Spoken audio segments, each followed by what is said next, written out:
The story begins seeing the town of Dry Creek sat baking in the late afternoon sun.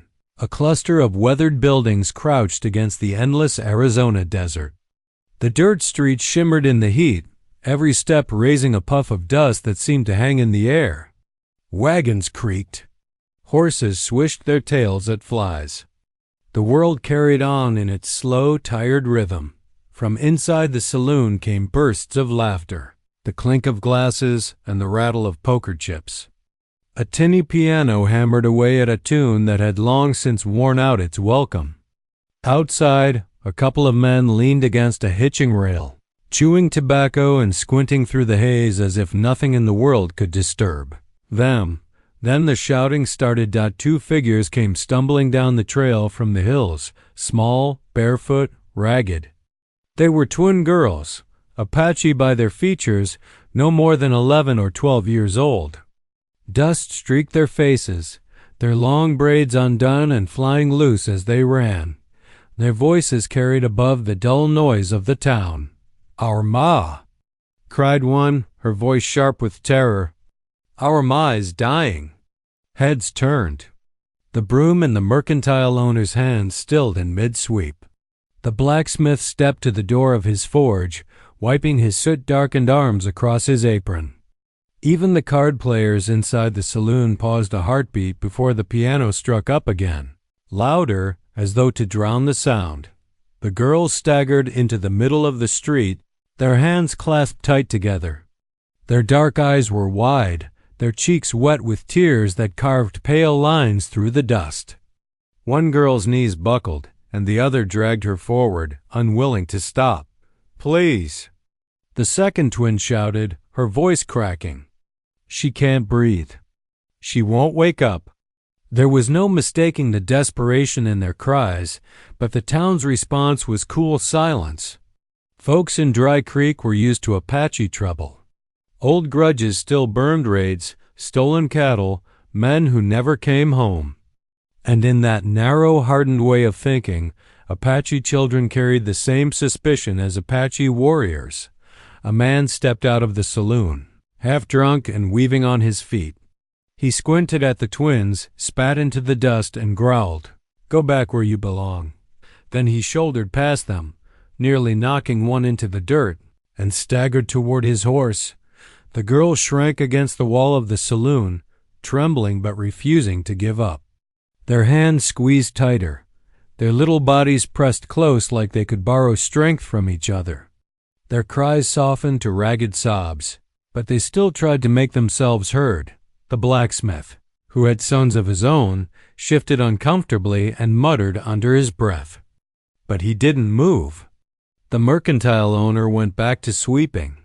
A couple of women whispered to each other, casting uneasy glances but taking no steps forward. Everyone heard, but no one wanted to carry the weight. The twins stumbled again, and this time one of them dropped to her knees in the middle of the street. She lifted her face to the sky, dust clinging to her tears, and wailed, "Our Ma is dying." The sound tore through the quiet like a knife, raw and unpolished, the kind of cry that should have rattled even the hardest heart. Her sister knelt beside her, wrapping thin arms around her shoulders.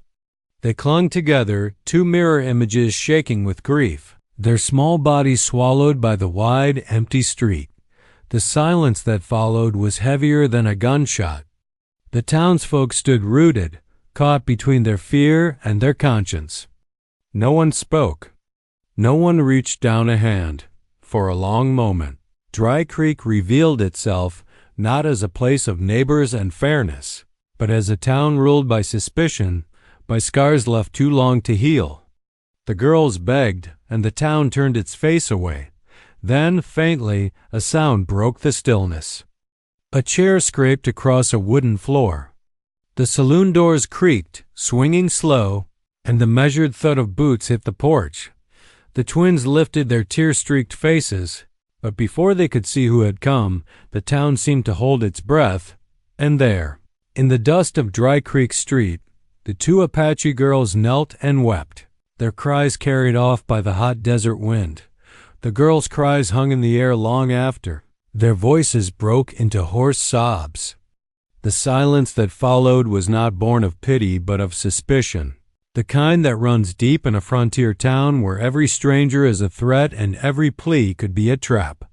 The mercantile owner, a wiry man named Mr. Klein, leaned his broom against the wall and tugged at his suspenders. He shook his head slowly, eyes narrowed. "I ain't fallin' for that," he muttered loud enough for the others nearby to hear. "Apache tricks. First it's sick women. Then the warriors come down and cut your throat while you're bending over to help." A couple of men outside the barber shop nodded in grim agreement. One spat tobacco juice into the dust and added, "Ain't that the truth? I've heard it before cry for mercy, then ambush. Not worth the risk." Inside the saloon, the piano player slowed, then stopped entirely. Cards slapped against the table as a player tossed his hand down. "Let 'em be," he said, his voice carrying. "This ain't our fight.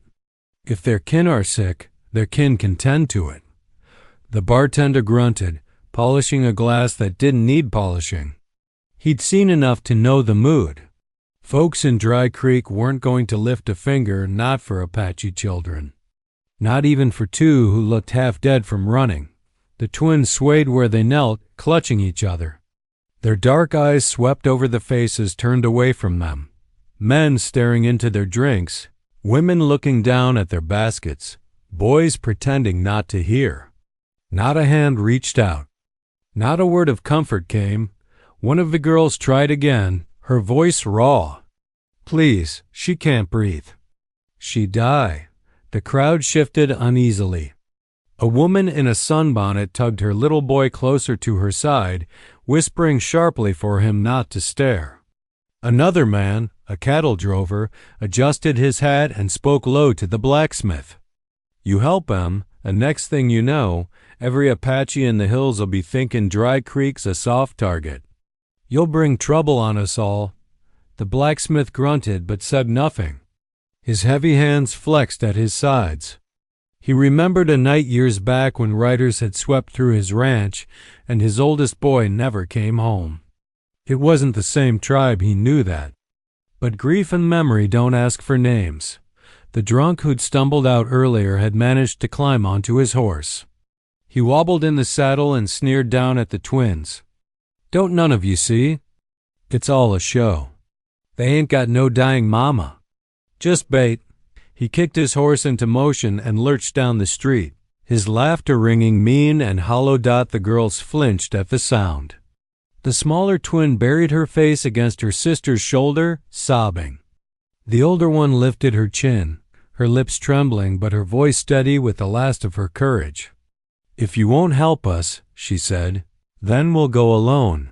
Her words struck the crowd like a pebble tossed into still water. A ripple of shame moved through some of them, though pride quickly smothered it.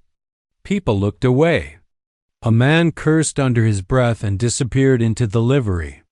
The women outside the store shuffled back inside, their skirts brushing the doorway. The town had chosen its answer. Silence. It was easier to pretend not to hear. Easier to guard your own skin and call it wisdom. Easier to let two children walk out into the desert than to risk crossing old lines drawn in blood. Still, the air seemed heavier now, thick with the weight of what no one would do. The twins' cries had pulled back a curtain, and behind it was the truth. Dry Creek wasn't as decent as it liked to believe. The older girl tightened her arm around her sister, whispering something in Apache that no one else could understand. Then, with a ragged breath, she tried to pull her sister to her feet. Their small bodies trembled from exhaustion, but there was a fierce resolve in her eyes. If no one would help, then they would face the desert alone. And that was when a voice spoke from the shadows of the saloon. Porch, slow, low, measured. "Hold on, girls." The crowd turned their heads. From the dim doorway, a tall figure stepped into the fading light, dust rising around his boots. His hat shaded his face, but the set of his shoulders told anyone watching he wasn't about to look away, while the rest of Dry Creek had hardened their hearts. One man had heard enough. The saloon doors creaked as the man pushed them aside, stepping into the glow of the late afternoon sun. Dust clung to the cuffs of his trail-worn duster, and the brim of his hat threw a shadow across his face. He moved with the slow, deliberate gait of someone who'd spent too many years in the saddle, a rhythm born from the land itself. Luke Kincaid. Folks in Dry Creek knew the name, though not much else about him. Some said he'd once ridden with cattle outfits from Texas clear to Montana. Others whispered he'd been a soldier, maybe even a scout during the wars. But mostly, people knew him for his silence. He wasn't a man given to telling stories or listening to them. He drank his whiskey alone, tipped his hat when spoken to, and spent more time outside of town than in it. And yet, on this day, he was the only one who stepped forward. The twins froze when they saw him.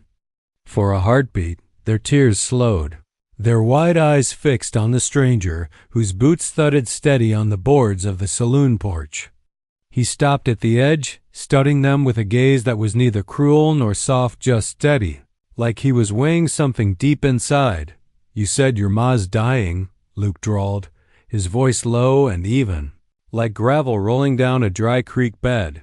The older twin nodded, swallowing hard. She can't breathe. She's burning hot. We don't know what to do." Luke tilted his head. "Where's she at?" "In the hills," the girl answered. "Not far. In our camp." She gripped her sister's hand tighter. "Please, mister. Nobody else will help us." A murmur rose from the gathered townsfolk. Someone scoffed. "Don't be fool enough to ride into Apache country, Kincaid. That's a skin for an arrow in the back." Another chimed in. "They'll lead you straight to a war party. You'll be dead before sundown." Luke didn't answer them. His eyes stayed on the girls. He crouched down so he wasn't towering over them, resting his forearm on one knee. Up close, the twins could see the lines at the corners of his eyes, the dust caked on his trail-worn boots, the faint scar that cut through his stubbled jaw. "What's her name?" he asked softly. The younger twin sniffled. "Naitch," she whispered. "Our mother's name is Naitch." Luke nodded once as though the name carried weight. "All right." He rose to his feet, the boards creaking beneath his boots. "Show me the way." The girls blinked, almost not believing. Hope flickered across their faces, fragile and bright, like a candle flame in the wind. Gasps and mutters rippled through the onlookers. Mr. Klein spat into the dirt, his voice sharp. "You gone crazy, Kincaid? You'll ride off and never come back. Mark my words, that's exactly what they want." Luke adjusted the brim of his hat, glancing at the mercantile owner just long enough to silence him. "Then if I don't come back," he said flatly, "it ain't your problem nohow." The blacksmith, arms folded, rumbled low. "You can't trust him." Luke's mouth twitched in something that wasn't quite a smile. "Ain't about trust. It's about not letting kids beg in the dirt while their ma dies alone." He stepped off the porch, the leather of his spurs jingling as he crossed the street to where his horse was tied. A tall, rangy bay lifted its head as Luke approached, ears flicking forward. He gave the animal's neck a firm pat, loosening the reins with practiced ease. The girls hurried after him, their small legs working double time to keep up. The older one kept glancing over her shoulder at the townsfolk, half afraid someone might drag Luke back. But no one moved. They only watched, their faces caught between disbelief and shame. Luke swung into the saddle in one fluid motion, the leather creaking under his weight. He looked down at the twins. "Climb up," he said. "One in front, one behind. You'll guide me." The older twin hesitated, her small hand hovering near the stirrup. You'll really come?" she asked. Luke's eyes softened, though only a fraction. "Darlin', I already said I would." With that, the girls scrambled onto the horse, clinging tight to the man who, for reasons they couldn't understand, had answered when no one else would dot as the bay turned toward the open trail leading into the hills. The town of Dry Creek stood in silence, watching them ride away. Some muttered that he'd signed his own death warrant. Others shook their heads and went back to their business. But just a few, couldn't quite shake the image of two children saved by the one man who refused to turn away. And so Luke Kincaid rode out, following the cries of two Apache girls into the wild unknown, carrying nothing but his grit, his horse, and a promise he intended to keep. The sun was sinking low when Luke Kincaid rode out of Dry Creek with the twin Apache girls clinging to him, one in front and one behind.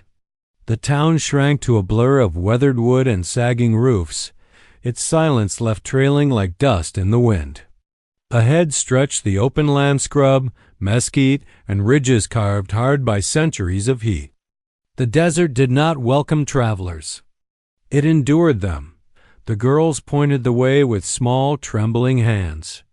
"Up there," the older twin said, her voice barely carrying over the horse's hoofbeats. She gestured toward a notch in the hills where the earth folded into narrow canyons. Luke studied the trail with the eyes of a man who had ridden through more bad country than good. The gullies and ridges could hide anything: deer, rattlers, or men with bows drawn tight. Every rise was a place for an ambush, every shadow a hiding place. He didn't doubt the townsfolk's warnings. Apache territory was Apache business, and a cowboy wandering in alone might never ride back.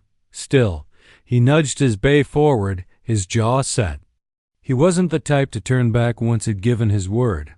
The twins were quiet now, worn thin by fear and exhaustion. The younger one pressed her face against Luke's coat, breathing in the smell of dust and leather, drawing comfort from the steady beat of the horse beneath them. The older girl kept watch on the trail, though her little shoulders sagged. She wanted to be brave, but she was still a child. Luke broke the silence. "What's wrong with your ma? Tell me plain." The older twin licked her dry lips. She was fine this morning." Then she started shaking, like the cold was inside her, though the sun was hot. "Her skin burns to touch, and she can't breathe right."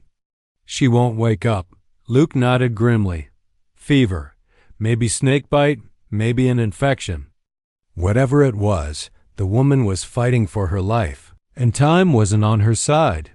They pushed deeper into the hills, the air cooling as shadows stretched long. Coyotes yipped somewhere in the distance.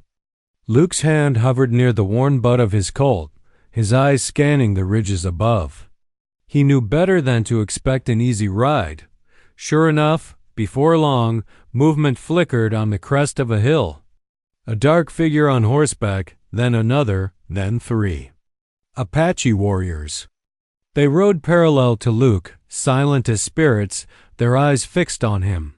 Spears glinted in the last of the sunlight. The younger twin whimpered and clutched him tighter. The older one whispered quickly in Apache, her voice urgent and pleading, though Luke couldn't understand the words. The warriors didn't ride down, but they didn't disappear either. They shadowed him, keeping their distance, measuring him with every hoofbeat. It was their land, and he was trespasser. Luke kept his pace steady. He didn't speed up, didn't slow down. He tipped his hat slightly toward the ridge, a gesture that wasn't quite surrender and wasn't quite defiance either. Just acknowledgement. He wasn't here for a fight. The girls held their breath until the warriors peeled away into the rocks, vanishing like smoke. Luke exhaled slowly, but his shoulders stayed tense. He knew they hadn't been dismissed, just watched, judged, and allowed to continue. For now, by the time they reached a narrow ravine, night was pressing close. The older twin pointed again. "There, our camp." Luke guided the bay down a rocky slope where the smell of wood smoke hung faint on the air.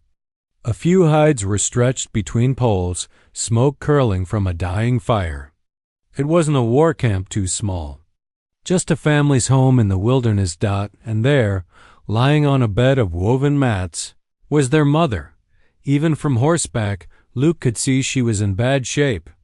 Her face glistened with sweat, her lips cracked and parched. Her chest rose and fell in shallow, uneven gasps. One arm lay limp at her side. The twins slid down from the horse and ran to her, dropping to their knees, speaking rapid words in Apache. Tears streaking their dusty cheeks. Luke dismounted, his boots crunching on the stones. He rested a hand on the saddle horn for a moment, staring at the woman and the small camp around her. He could feel eyes on him from the shadows. Apache men who had let him ride this far, but weren't sure if they'd let him leave again. He tugged his hat lower, squared his shoulders, and stepped forward. Whatever lay ahead, trust, suspicion, or blood, he was here now. And he had promised 2 little girls he'd try to save their mother. The camp was quiet when Luke stepped closer, though the air carried a sharp edge, like a rattler coiled in the brush. The twins knelt by their mother, whispering to her in broken sobs, but their words stirred no response. Naitch lay still, her skin shining with fever sweat, her breathing shallow as a dying fire. From the shadows came movement, silent, deliberate. Apache men appeared one by one, slipping out from behind rocks and mesquite, as if the desert itself had birthed them. Bows were strung, spears angled forward, and a few carried rifles that caught the last red streaks of sunlight. Their faces were painted with suspicion more than war paint, but the meaning was the same. This was their ground, and Luke Kincaid was an intruder. The oldest of the warriors stepped forward. His hair was streaked with gray, his face lined by sun and years of battle. He looked at Luke, then at the twins, then back again. His voice was low but sharp. "What does a white man do here?" The twins scrambled up, speaking quickly in Apache, their hands moving as fast as their words. Their voices cracked, pleading, explaining. Luke caught only fragments in English. "Ma? Sick?" "He helps." The old warrior's eyes narrowed. He studied Luke like a hawk studies a rabbit. "Cowboy brings death. He does not bring healing." Luke let the words hang in the air, unflinching. He had faced gun barrels before, felt the weight of eyes judging whether he lived or died. He didn't raise his hands or back away. Instead, he spoke, his voice steady as stone. "I ain't here to bring trouble. Your woman's dying. These girls asked, and I said I'd try." He tipped his hat slightly, not in deference, but in acknowledgement. "That's all there is to it." The tension thickened. A younger warrior shifted his weight, his bowstring drawn taut. Luke met his gaze, calm but unyielding. He wasn't daring the man to shoot. He was telling him he wouldn't beg if he did. The older twin ran to the elder warrior, clutching his hand and tugging hard. "Please," she begged in English, desperate for him to understand. "Please let him help. Ma is dying." The old man's face softened for only an instant at the child's touch, then hardened again. He turned back to Luke. "What can you do, cowboy?" "You are not medicine man." Luke pulled off his hat and crouched beside Naitch.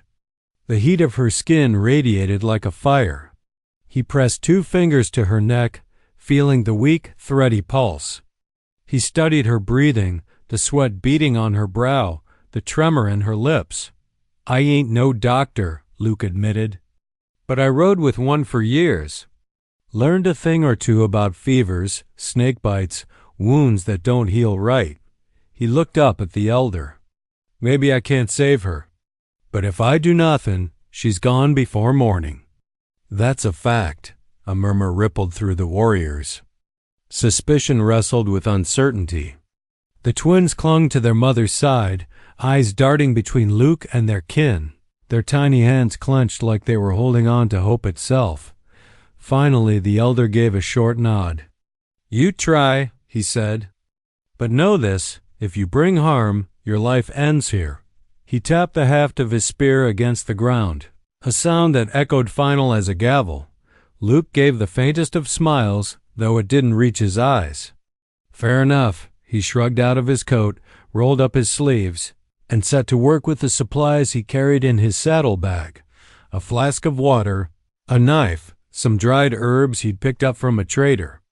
They weren't much, but in the right hands they could be the difference between life and death. As he worked, the warriors watched in stony silence, their weapons still in hand. Every move Luke made was measured not only against the sickness but against the fragile thread of trust binding him to this camp. The girls hovered close, whispering prayers in Apache. Their small faces shone with fear and faith, two sides of the same coin. For them, Luke wasn't just a stranger anymore. He was the only hope left in a world that had already turned its back on them.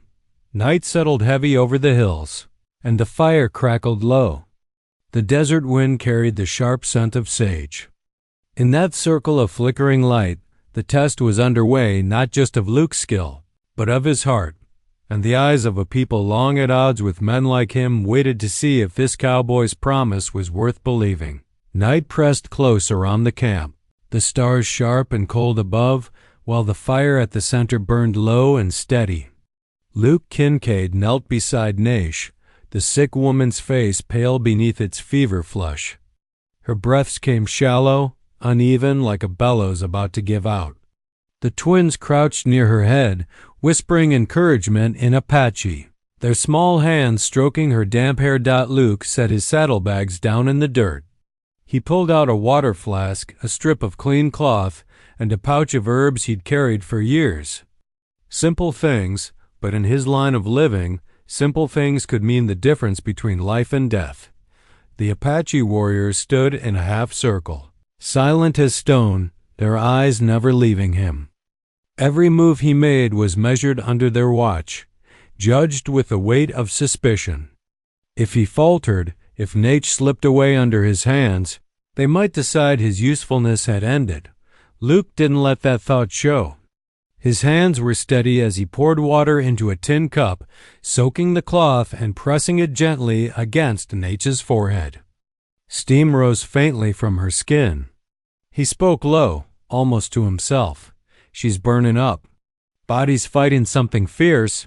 The older twin leaned close. "Can you help her?" Luke didn't lie. "Don't know yet, but I'll give her a chance." He reached for the herbs, crushing the brittle leaves between his palms, releasing their sharp, bitter scent. It was a mix of sage, willow bark, and something else a frontier doctor had once sworn by for fevers. Luke stirred the powder into a little water, then lifted Nate's head carefully. "She's got a drink," he murmured. He tipped the liquid slowly against her lips. At first, nothing. Then, with a weak swallow, some of it slid down her throat. The twins gasped, relief sparking in their tear-filled eyes. The warriors exchanged looks but said nothing. Luke kept working. He cut open a fresh strip of cloth and laid it across her chest, cooling her burning skin. He rubbed her arms and hands to keep her blood moving. He listened to her breathing, counting each shallow rise and fall. Hours passed that way, long, tense hours. Luke never rushed, never wasted emotion. He fed her sips of the bitter brew when she would take it, cooled her skin, steadied her body through the fever storm. He muttered in a low voice, not prayers but reminders to himself. "Easy now. Keep her steady. One more breath, girl." Just one more. The twins clung to every word, their faith in him growing with each passing moment. They had begged a stranger, and that stranger had stayed true. Near midnight, Nate stirred. Her eyelids fluttered, and a soft moan escaped her lips. The twins cried out, pressing close, calling her name. Luke put a hand up, calming them. "Let her be. She's fighting her way back." The elder warrior stepped forward, his spear lowered though not forgotten. "She lives?" he asked. Luke met his gaze. "Not out of the woods yet, but she's still here. That counts." The old man studied him for a long moment, then gave a slow nod. It wasn't trust, not yet, but it was something a crack in the wall.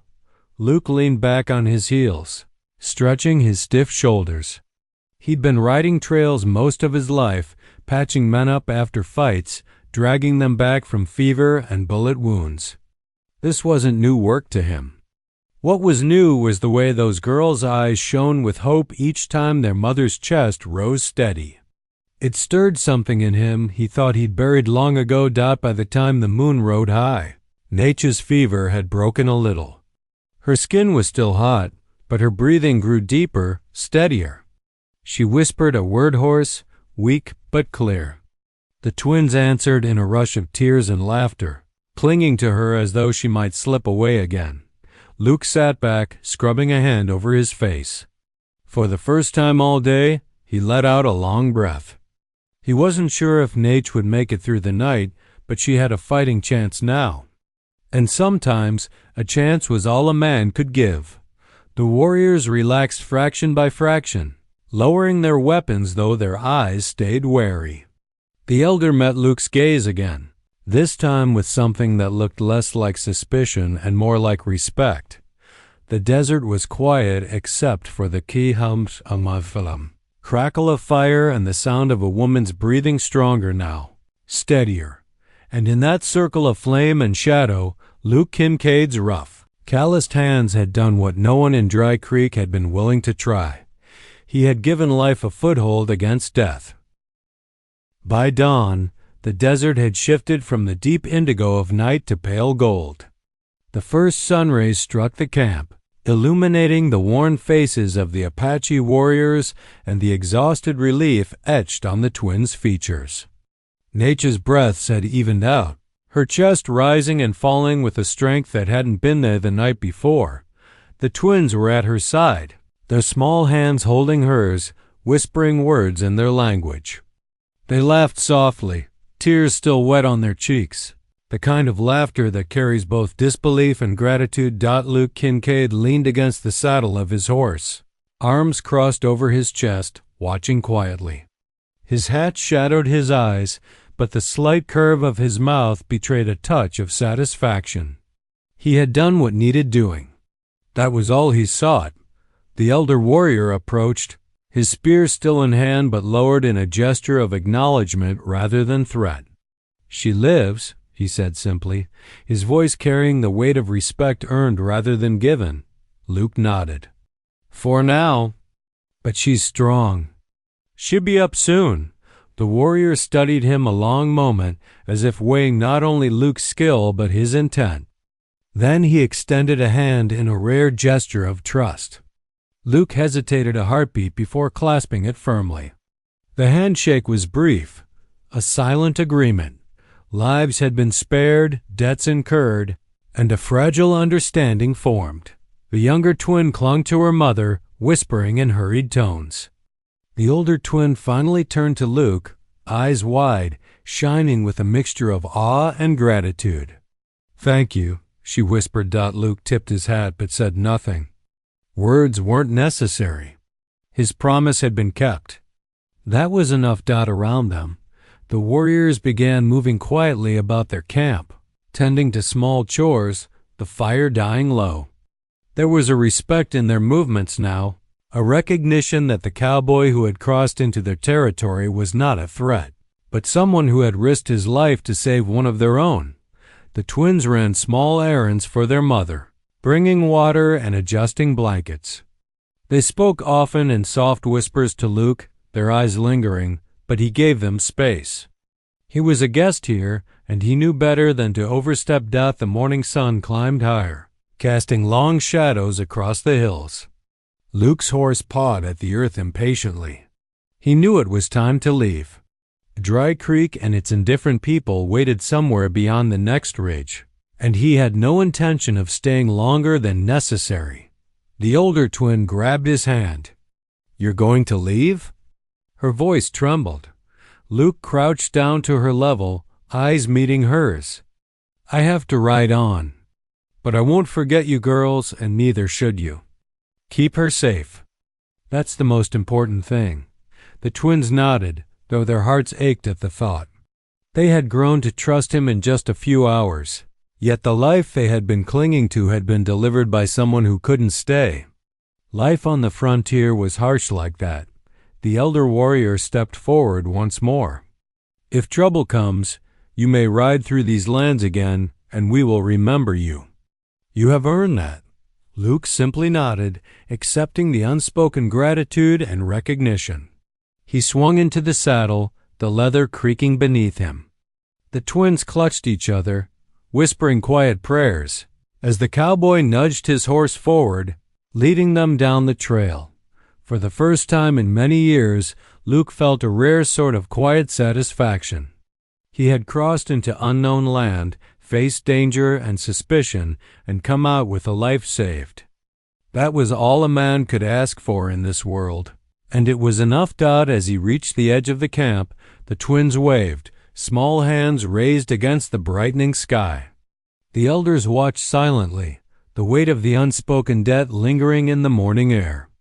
Luke spurred his horse and headed toward the horizon, the sun at his back, dust rising behind his boots.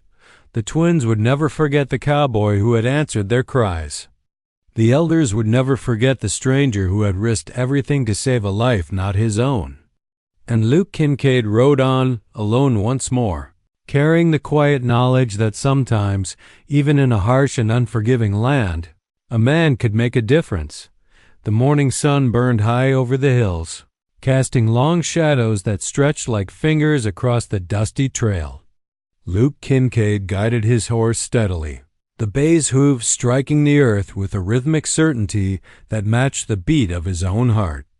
Behind him, the camp shrank into the hills, and with it, the memory of the terrified twins, their mother now resting, and the silent but watchful eyes of the Apache warriors.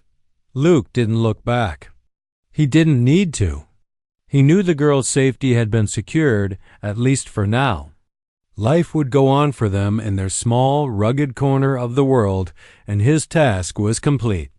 His shoulders were stiff, his hands sore from tending a fevered woman through the night, but his spirit carried a quiet, steady satisfaction the kind a man rarely allowed himself in this unforgiving land. The desert stretched endlessly ahead, a patchwork of sagebrush, rocks, and dusty trails. Luke rode through it all with the ease of a man born to its terrain. He'd known hardship, danger, and solitude for most of his life. He'd learned that the world did not bend to kindness, and yet, on rare occasions, a single act could tilt it slightly in someone's favor. Today had been one of those occasions. The wind carried the scent of dry earth and distant pine, a reminder that even in the harshest lands, life clung stubbornly. Luke adjusted his hat against the sun, feeling the heat through the brim and across his tanned skin. He didn't speak. He rarely did when riding. Words were unnecessary out here, and the desert demanded silence, respect, and focus. As he rounded a bend in the trail, he heard the faint sound of movement behind him. It was not danger. It was the echoes of gratitude left by those he'd helped. The twins' laughter still resonating in his mind, their mother's soft, even breaths, the warrior's cautious nods of respect. Those sounds were heavier than any gold, more valuable than any promise a town could offer. Luke thought of Dry Creek, of the townsfolk who had turned away, of their suspicion and their silence. He did not feel bitterness. The world was made of people like that, hard, cautious, afraid. He had learned long ago that a man's worth wasn't measured by approval or praise, but by action when the choice came. He had chosen well, and that was enough. The trail began to climb, winding upward toward a ridge that overlooked the valley below. Luke paused for a moment, looking out across the land he had crossed, the hills stretching in endless waves of brown and gold. It was a land of danger and beauty, of struggle and survival, and it had shaped him as much as he had shaped it. He urged his horse forward again, rising slightly in the saddle, the leather creaking under him. Each stride carried him further from the camp, further from the lives he had touched, but also deeper into the life he had chosen, the road, the open sky, and the endless horizon. Luke's mind wandered briefly to the twins. He hoped they would remember him not as a stranger, but as someone who had kept his word. He hoped their mother's recovery would be swift, that the family would survive and thrive despite the hardships of the world around them. These were the small victories a man like him lived for, the quiet ones that no one else would ever know. As the ridge fell away beneath him, Luke spotted movement in the distance, cattle on a distant plain, the glint of another trail, perhaps another town. But he did not hurry. He rode at his own pace, the desert stretching endlessly ahead, each step carrying him further into the unknown, yet grounded in the knowledge that he had done what needed to be done. The sun climbed higher, casting the cowboy's long shadow across the earth. Luke Kincaid rode on alone, a solitary figure against the vast landscape, a man defined not by the towns that turned him away, but by the lives he had saved when it mattered most.